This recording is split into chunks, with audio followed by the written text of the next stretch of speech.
Thank you very much. Thank you. If you look at our district on the map, it looks like the country of Italy.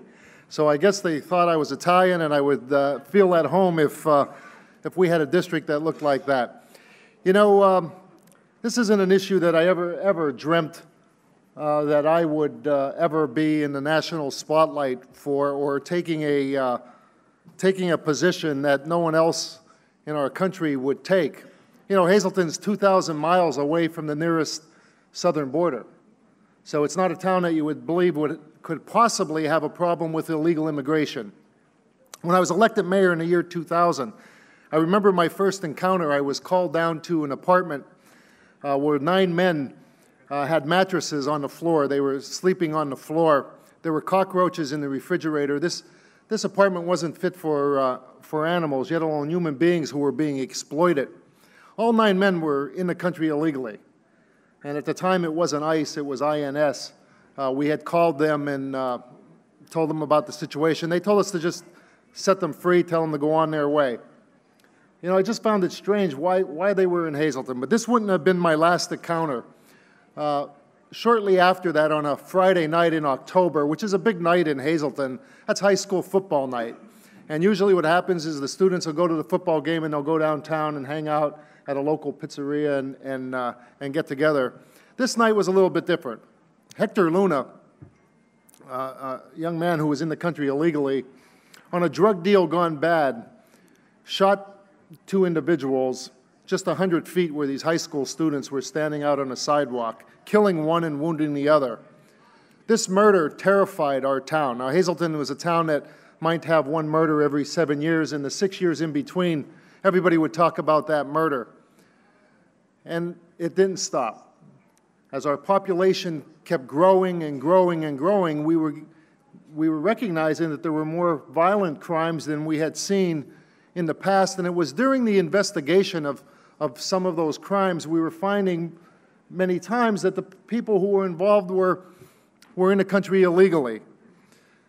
I remember going down to Washington in December 2005 to talk about the problem. Hazleton had a serious problem. Our population grew by 50%, but our tax revenue stayed the same. It's pretty hard to provide public services to a city that was growing as it was without the revenue growing with it.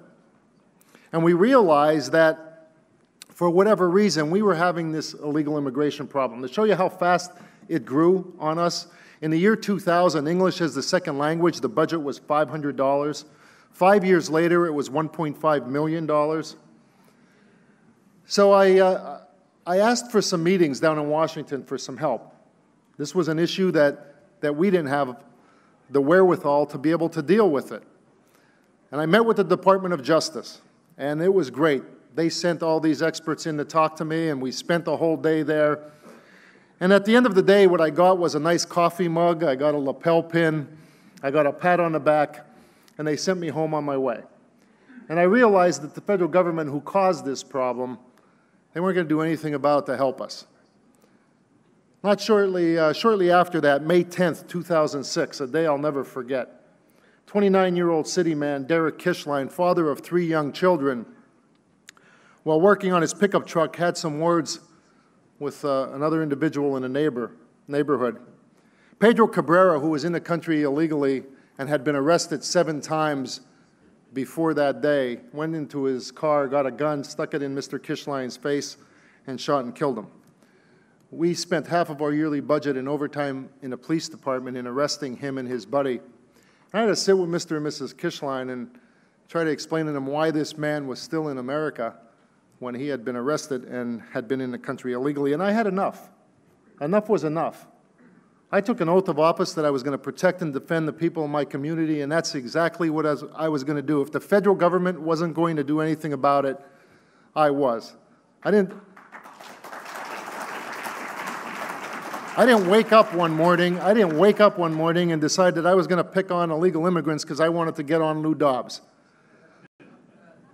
I remember going to work one day and having a senior citizen standing in my parking spot when I got to City Hall, and she started hitting me in the chest and telling me, "Mister, you better do something. I have become a prisoner in my own home. I am afraid to sit on my own porch." And it broke my heart, being the mayor of a city that you were born and raised in, to realize that something was happening in your city that was out of your control. So I decided I was going to create the first law of its kind in the country. It did nothing to the illegal immigrant. It punished the business that knowingly hired an illegal immigrant or an unlawful worker, because it is already illegal to do that by federal law. And all we were going to do is suspend the business license of that business, because in the law, municipalities have the right to regulate licenses. So the law I created made sense to me. If you break federal law by hiring an unlawful worker, we're going to suspend your business license. And we're going to go a step further, because it is already illegal to harbor illegal aliens. If you rent to, knowingly, an illegal alien, we're going to suspend your business license. We passed the law. We passed the law, and I was immediately sued the next day by illegal aliens. The judge put a restraining order on the city of Hazleton, so we were never allowed to enforce the law. The ACLU came in and defended the illegal aliens pro bono, although they vowed that they would bankrupt the city of Hazleton if I didn't back down, which I promised I wouldn't. In fact, it made me more determined, because I said I will fight this all the way to the Supreme Court if I have to.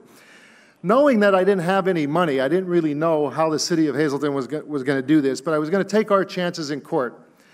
The story gets worse, because the illegal aliens who were suing the city of Hazleton asked the judge if their identities could be kept confidential from them, which he granted. We weren't allowed to ask their names.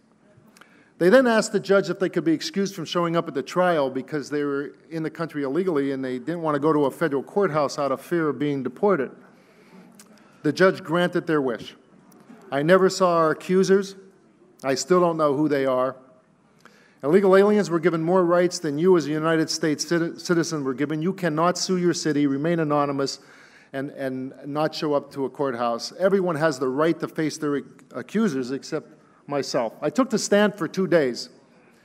36 lawyers for the ACLU showed up in court for those days. I was treated as if I was the criminal. In fact, there was a time during the court case I thought they were going to deport me. We lost the case, which I appealed to the Third Circuit Court in Philadelphia. In fact, in the 200-page decision, the judge said that it was Congress's intent to have strict enforcement on the borders of our country, but not so stringent enforcement on the interior. And I still haven't found where anyone in Congress has said or written or passed that law. But I was sure we would win in the Third Circuit Court when we went to Philadelphia, which we didn't. We lost in the Third Circuit Court, and I then appealed to the Supreme Court as I had promised. But in the meantime, it got a lot of media attention, not only around America, but around the world. Literally, satellite trucks from all over the world and country surrounded City Hall. And every day, I would do interviews. In fact, one day I did 26 interviews to national news agencies. And I created a small defense fund called Small Town Defenders. And every time I did an interview, I said, listen, if anybody wants to help, they could send a check to Small Town Defenders. And it was amazing what we found. Bags like this the mailman would bring every day from checks all around America.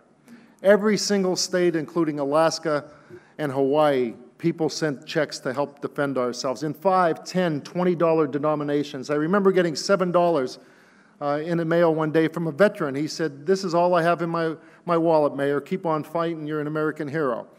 I had another senior citizen. Who was in a nursing home in the western part of the United States tell his granddaughter where he had been saving quarters his whole life. He had told her where the quarters were. He said, send them to that mayor in Hazleton. He needs them. And I realized that this wasn't a problem just in Hazleton. Although I was fighting for my hometown, I realized that cities and small towns all over America were fighting the same problem. As we appealed to the Supreme Court, the state of Arizona used the business portion of my ordinance. They were sued. Their case went to the Supreme Court, and the Supreme Court ruled in favor of the state of Arizona, which was a victory for us. They then took the Hazleton case and sent it back to the Third Circuit Court to be reheard again based on their decision with Arizona. We thought this was a victory. The Third Circuit Court ruled against us the second time. We then appealed back to the Supreme Court, and as we were awaiting whether or not when they would hear the case, Fremont, Nebraska used the entire Hazleton ordinance. They won.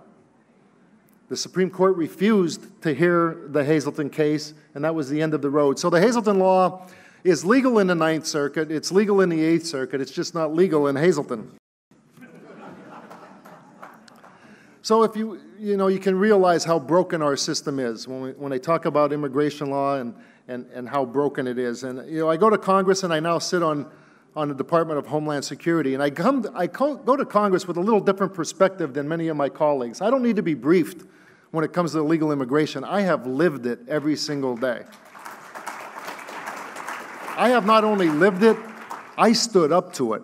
And I stood there alone for a long time. I've been called every name in the book. I've had nights that when my dog barks, my shotgun comes out.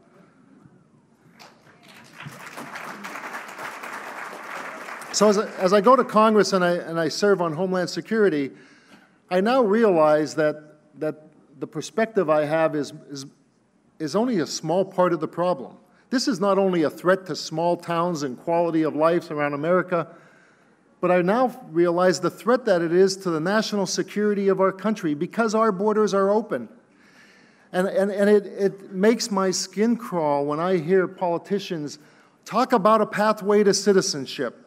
Talk about first we're going to secure the borders, and then they get to the part they really want to talk about, this pathway to citizenship. Ladies and gentlemen, we shouldn't even mention any pathway to citizenship until our borders are secure.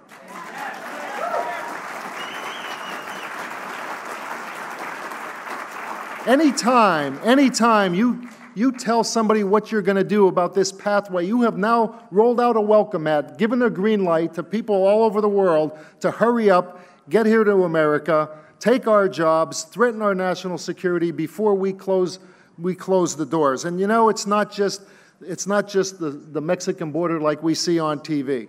Nearly 50%, over 40% of the people that are in the country illegally didn't cross the border illegally. They come on a visa. The visa expires and they just disappear. We can't find them.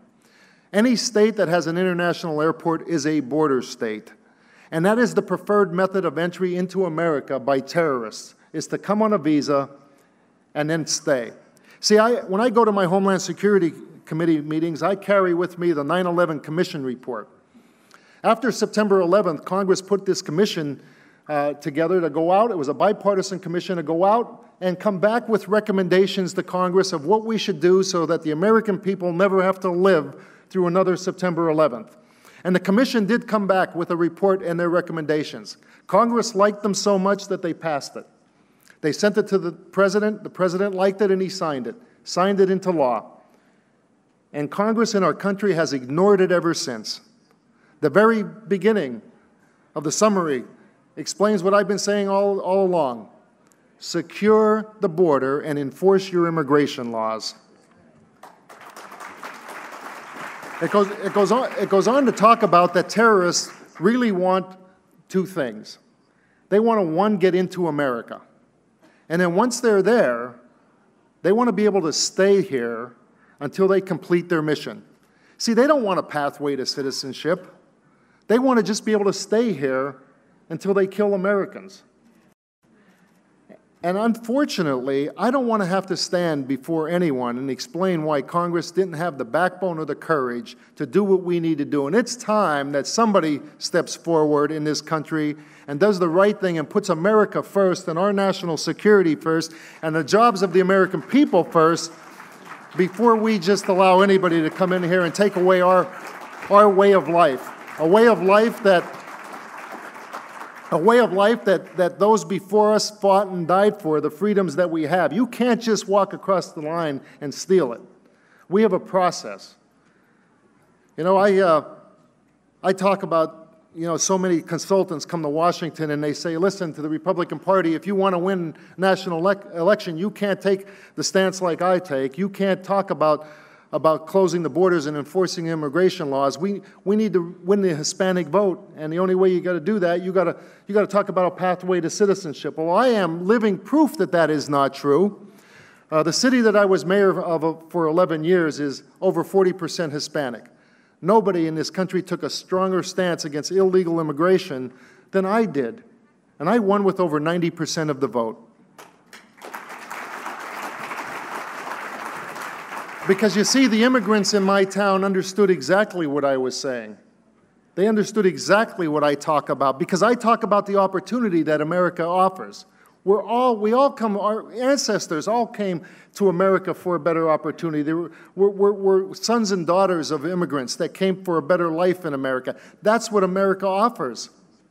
We are stealing that opportunity away from the immigrants today when we pull the rug out from underneath them and allow people from all over the world to come and compete for jobs, make it harder for their children to get a good education. That's what America is about.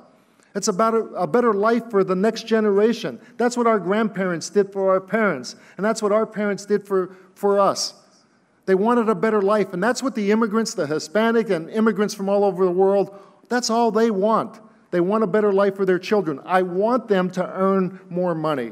I want them to have a better life and experience the opportunities that you and I have experienced. We are cheating the immigrants today by not standing up against illegal immigration.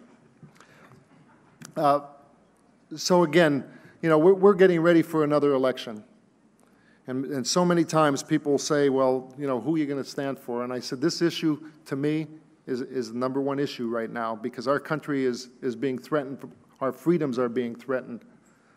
The next generation is being threatened. And we have an obligation to take a stand, because it's a time in history when we're being called. Just as so many at other times, we are being called, whether or not we have the courage to stand up and do what's right. You know, we have immigration laws for two reasons. One, to protect our national security, and two, to protect American jobs. So the bottom line, ladies and gentlemen, for me is what is more important, providing benefits for illegal immigrants, or the national security and protecting the American jobs for those of us who are here? The answer is very clear for me. Our best days are ahead, but we have to have the courage to be able to stand up for what we believe in. Thank you very much. God bless you, and God bless America. Thank you.